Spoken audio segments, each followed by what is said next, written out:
श्री कृष्ण, राधे राधे। अपन जितनी चिंता करते हैं ना, ये बहुत बड़ी समस्या हो जाती है। मेरी भी आदत है चिंता करना, कोई कुछ कह दे तो मन पे लाना करना, ये बहुत हो जाता है। पर ठाकुर जी का कहना है कि अगर आप चिंता ख़त्म कर दो, कुछ भी इतना तकलीफ है ही नहीं जितनी आप बता रहे हो। अगर आपके मन में कुछ भाव है ही नहीं चिंता के, क्या मतलब? जो अपने से रूठ रहे हैं, जो अपने को अपना नहीं मानता है, छोड़ दो उसे, छोड़ दो। आपकी गलती नहीं है, आपकी आंखों में आंसू है, एक एक आंसू का बदला लेना पड़ेगा। जिसने भी अपने साथ बुरा व्यवहार करा है उसको आप चिंता लेने की ज़रूरत नहीं है। इतना दिखावा नहीं करे मुझे बहुत चिंता हो रही है। ठाकुर जी कहते हैं चिंता किस बात की है? मैं बैठा हूँ ना, मैं बैठा हूँ। जिस दिन मैं हिसाब लूँगा उस दिन उसको रात को क्या दिन को कभी नींद ही नहीं आएगी उसको, क्योंकि मेरा हिसाब बहुत बुरा है। अगर आपको कोई कुछ कह दे ना, मौन रहने में आपको सबसे बड़ा मजा है, उसी में आनंद आता है। जब आप उसका हिसाब कर चुके होते हो, कोई बोल रहा है एक शब्द वो बोला, दूसरा आप बोले, तो फिर ठाकुर जी बोले मैं क्या करूँगा जाके? कोई भी बोलता हो आप मौन धारण कर लो। इतना तो ठाकुर जी ने बताया ही नहीं, दुनिया में इतनी चिंता है। पर लोग बेफालतू इतनी चिंता रखते हैं, उसने ये कान, उसने ये कान, इधर से उधर न उधर से इधर न। कुछ नहीं करना अपने को। कोई दो शब्द बोल दे आप चुप रहे, अपने आप से आपका माहौल सुधर जाएगा। किसी को कुछ कहने की ज़रूरत नहीं है। ठाकुर जी हिसाब बहुत लेते हैं, ये आप ध्यान रखना। आज नहीं 10 साल बाद लेंगे हिसाब, तो आपको देना पड़ेगा, क्योंकि ठाकुर जी ने अपने को यहाँ भेजा ना, तो एक एक चीज़ का हिसाब देना है अपने को। यहाँ से बिना हिसाब आप नहीं जा सकते। जो कर रहा हूँ उनको करने दो, आप तो बच्चो, आप कुछ मत बोलो। जितना मज़ा मौन रहने में आता है ना, उतना बराबरी का जवाब देने में नहीं आता है। जो इठलाते हैं, इठलाने दो उनको।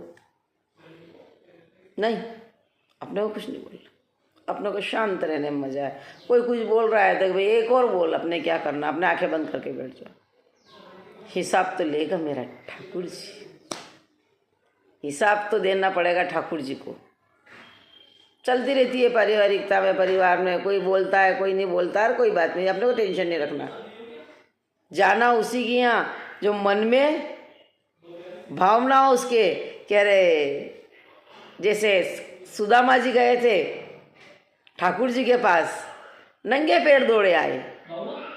अब तो ऐसा कोई रहा ही नहीं। अगर ऐसा कोई प्रेम देना तो नंगे पैर दौड़े जाओ, उसके यहाँ आप आराम से जाओ। पर बिना भाव से तो किसी के यहाँ नहीं जाना चाहिए अपने को। आ रही समझ में? किसी के यहाँ कुछ नहीं जाना। अपने को क्या करना, लेना देना, कोई लड़ाई झगड़ा कर रहा करता रहे, ठाकुर जी एक दिन जरूर बदला लेगा। ठाकुर जी किसी को नहीं छोड़ते। परिवार में लड़ाई झगड़े बहुत होते हैं, हमारे भी होते हैं, लेकिन मैं तो कुछ बोलती नहीं हूँ। ठाकुर जी जानने के लिए क्या करना, कितना समय बचा अपने पास? अपने पास कोई इतना समय है नहीं।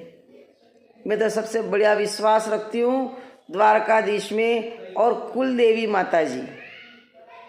मेरी रिसर्च इसी पर है, कुल देवी माता जी पर। इन पर आप भरोसा रखें, कुल देवी माता जी, ठाकुर जी के ऊपर भरोसा रखें। ठाकुर जी का कहना यही है कि तू बस मेरे पे भरोसा रखेगा तो मैं तेरे साथ हूँ।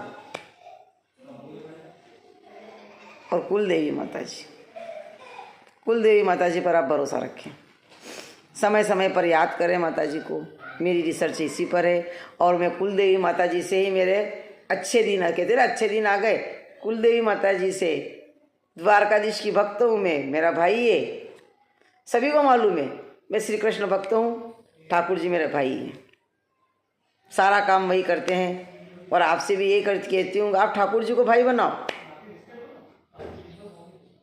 रिश्ता बना लो, कुछ रिश्ता ठाकुर जी से। आपकी सारी इच्छाएं पूरी करेंगे। कोई कुछ बोल रहा है कर रहा है, ऐसा बोलो ठाकुर जी जाने। ठाकुर जी जानो, उसको वाकई में बताते हैं ठाकुर जी, मैंने देखा मेरी आंखों से, वाकई में बताते हैं उसको। पर आपका भाव पूरा होना चाहिए ठाकुर जी के प्रति। मेरे ठाकुर जी कहते हैं जिसका कोई नहीं उसका तो मैं हूं ना। कहाँ जरूरत पड़ रही किसी की?